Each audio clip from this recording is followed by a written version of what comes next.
আলহামদুলিল্লাহি রাব্বিল আলামিন ওয়াল আকিবাতু লিল মুত্তাকিন ওয়াসসালাতু ওয়াসসালামু আলা রাসূলিহিল কারীম আম্মা বা'দ। আলহামদুলিল্লাহ সকল প্রশংসা আল্লাহ তাআলার জন্য যে আল্লাহ রাব্বুল আলামিন আমাদেরকে তার নিয়ামতপূর্ণ একটি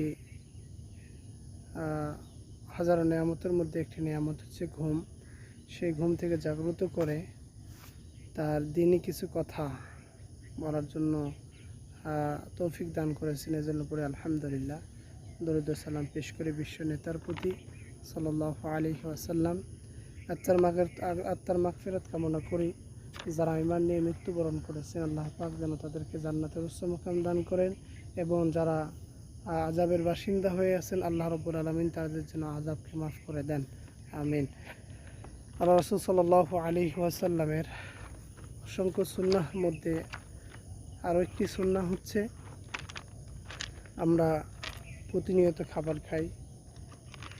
খাবার সামনে আসার দোয়া আপনাদেরকে আগের ভিডিওতে জানিয়ে দিয়েছি, এবং খাবার যখন আমরা শুরু করব, খাবার শুরু করার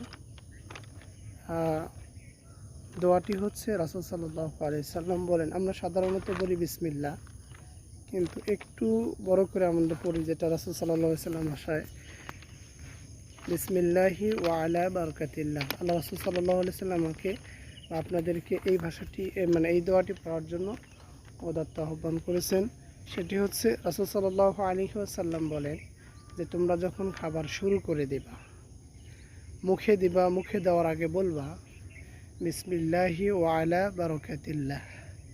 আবারও বলি, আপনারা খাবার মুখে দেওয়ার পূর্বে বলবেন বিসমিল্লাহি ওয়া আলা বারাকাতিল্লাহ।